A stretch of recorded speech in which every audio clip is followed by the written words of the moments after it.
Hello everyone, it's Richard Lewis here again with another video, and today I'll be bringing you up to speed with a story that I know was all over the CSGO community. It was the Blast sponsorship deal with Neom. I made multiple videos about it and streamed about it quite a bit, so if you follow my work, you'll probably be up to speed, but just in case you didn't know, Neom is a super city, they call it a mega city, shout out to 2000 AD, that's being built in Saudi Arabia on stolen land that natives are trying to desperately hold on to while Saudi Arabian security forces are driving them off with vague promises of compensation. It absolutely fucking sucks.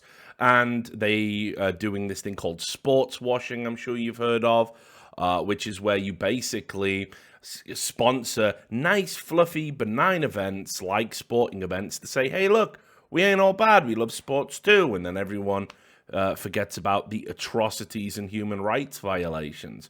That's the theory. Anyway, one of the things I will say is I'm immensely proud of how it panned out in esports. It actually shows we've got more integrity than football or other sports leagues because we held firm and we actually got the sponsorship overturned. That's right, at the time I'm recording this, if you haven't kept up to date with it, it's been said that the Blast has actually cut ties with Neom, which is incredible, really, when you think about it, because remember, it wasn't just a sponsorship, this was a strategic partnership. That was the difference. Yes, they were sponsoring Riot Games' European League of Legends league as well, but this was a strategic partnership. The Blast were going to be going out to Saudi Arabia and building land centers and shit like that. So that the fact that they've reluctantly, like pulling teeth, stymied the deal is crazy. It's crazy.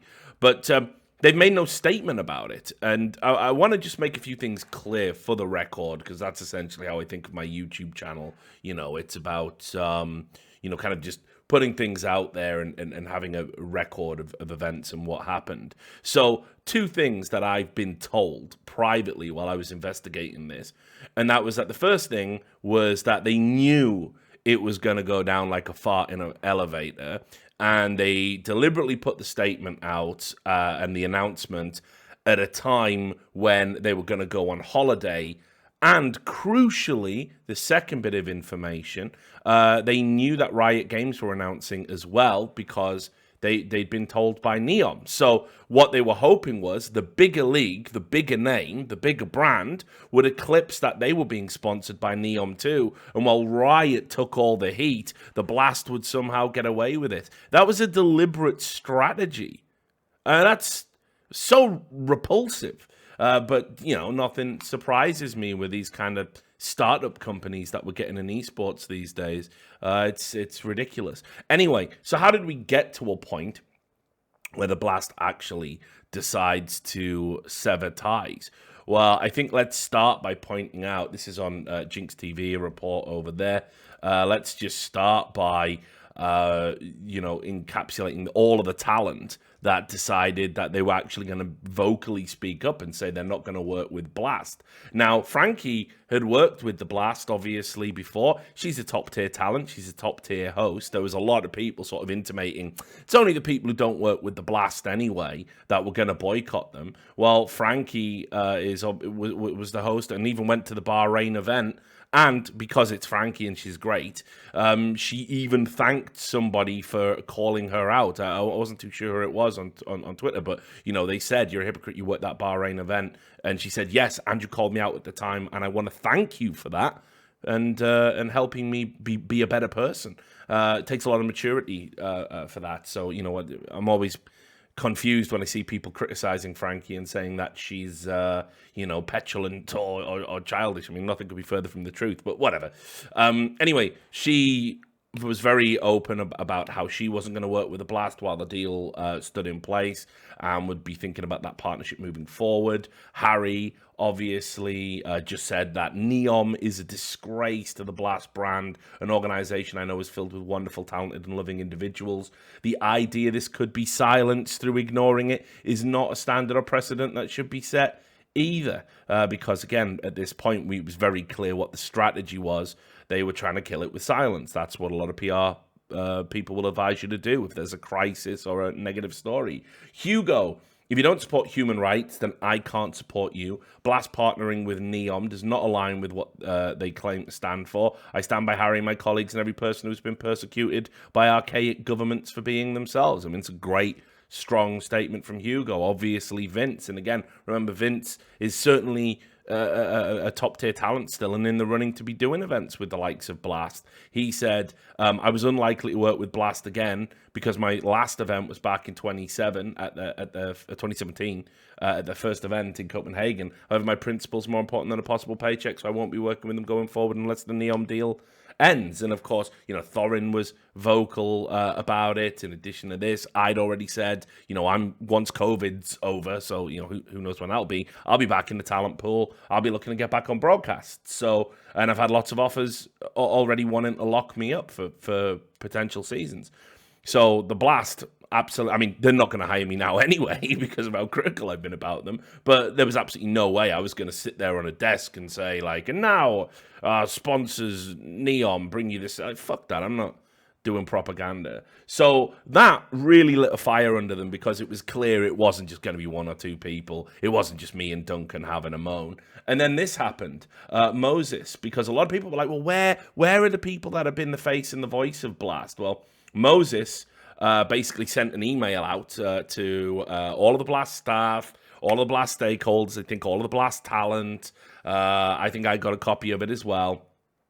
And basically said, like, this is what I think. And there was a lot to be said for what people probably don't realize is the talent didn't like it and wanted to resolve it, but they wanted to resolve it behind closed doors rather than have to do what the Riot staff members did over at League of Legends and the Riot broadcast talent did. What they did essentially was they went public almost immediately once they'd made the displeasure known privately. So the CS guys wanted to resolve it with the Blast if it was possible to be resolved. But the Blast, as you'll see from this letter, kept fucking them around and setting meetings and then just not turning up to the meetings and just saying, like, well, yeah, we'll get back to you. We're all on holiday. We're off holiday. No, we're on holiday again. Like, just kept cancelling the meetings because they didn't want to have this awkward conversation. So, yes, this was the letter from prominent CSGO caster Jason Moses O'Toole. I think that's a wonderful term for him.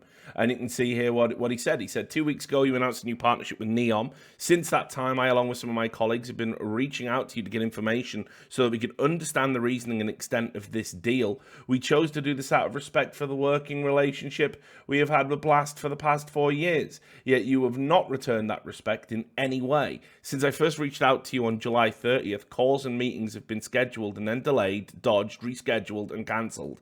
The only response we have been given is that the situation is complex and you need more time to give us any details. I cannot properly express how frustrating and disappointing this has been for many of us. Most of us stood by your side after the debacle of cancelling a day of your first ever event, and we did what we could to publicly soothe the community and show that you guys were on the right track. Yes, if you do remember the Blast Burst events, it was an absolute clusterfuck after once again a production company and a TO saying we're going to reinvent the wheel and do everything amazing. Their first event was absolute garbage in terms of delays and how it was presented and all the gimmicky stuff that they threw in. And of course, the talent, being the pros that they are, they were out there sort of saying, "Listen, guys, it's the first event."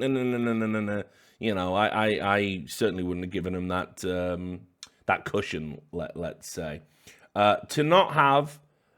We have been there through multiple tough stretches that the Blast has had to endure, and to not have that respect and loyalty returned here in any way should fill all of you with shame.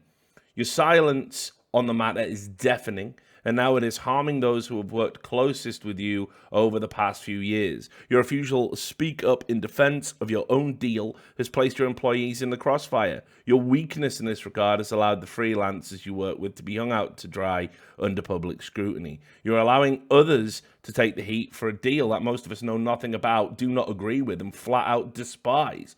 What makes this all the more frustrating is that I truly believe that this is not the kind of people that work at Blast. This is not the quality of people I have worked side by side with for 4 years. Those people would not sit back in silence to avoid the blowback and consequences. Turns out they will. if you can't even speak in support of the partner you have chosen to work with, maybe this is not a partnership worth having. And if you can't find the courage to speak for the men and women who have worked alongside you for years to bring your product to life, then maybe this truly isn't the same Blast I've enjoyed working with. Respectfully, Jason Moses O'Toole. So he pieced out essentially of working with the Blast when he made that statement, but it actually worked out because, as it transpired, he was going off to be a coach at Team Liquid, out of the frying pan, my friend, and into the fire, it seems. But anyway, this statement sort of did light a bit of a fire under them. And what followed off the back of this was then the teams, the actual partners and stakeholders were having private meetings. A lot of people said, why was it that G2, for example, with Ocelot as their owner, why is it they were vocal and saying they never take money from Neom when it came to Riot Games, but not when it came to the Blast? Well, what happened was all of the teams privately were having discussions and basically said to the Blast, listen, we're partners in this league. We take a revenue cut, but we also promote it. It's our fans that are going to tune in. And we've got existing sponsors that are not going to like seeing their logos next to this Neom logo. We've got a lot of progressive companies that sponsor us that don't like, what the Saudi Arabian monarchy stands for. So that was intimated as well. It was like the talent went first, but the teams were definitely going to go second. And I know which owners it was. Some surprised me, some didn't. But the bottom line is that I was very pleased to see that the owners put up a unified front as well. And that was sort of the final domino. Once the team owners were in place and talking about maybe potentially pulling out and not meeting their commitments because it materially changes the nature of the agreement they had, well, that was it. The Blast were over the proverbial barrel, and quietly they decided to drop the Saudi Arabian partnership. This is a Danish publication, BT. And you can see after fierce criticism, Blast dropped Saudi Arabia partnership. The Danish sports company, The Blast, which organizes some of the world's largest Counter-Strike tournaments, chose to terminate the agreement with the future Saudi city of Neom. It confirms non-executive director at Blast, Ian Twine, in an email to BT. But yeah, so he confirmed it. It's Google Translate. We can confirm that we have reached a joint, professional and respectful agreement with Neom to terminate our contract. Blast remains focused on increasing access and involvement in esports, and we will continue to seek to expand our global footprint, including in the Middle East.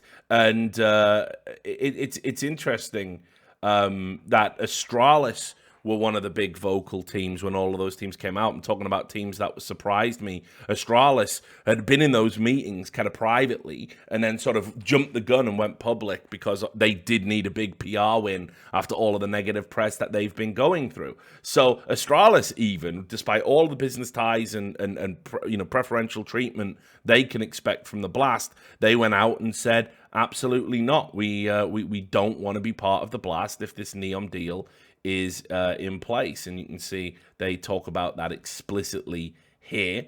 And then this is interesting. Just at the end, the Blast refused to answer any additional questions about the rationale.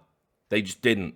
They wouldn't do it. So it said BT would have liked to ask Blast, and by that phraseology in Danish, it means we would have liked it to have been answered, I understand, when I had a friend look at this. What considerations they initially had when entering into the partnership with Neom, and how the agreement harmonized with the company's goal of creating an equal platform in esports for any person, regardless of gender, background, or skin color. And remember, when the BLM riots happened in the aftermath of the George Floyd murder, they came out and they said, listen, we're doing this blast for good.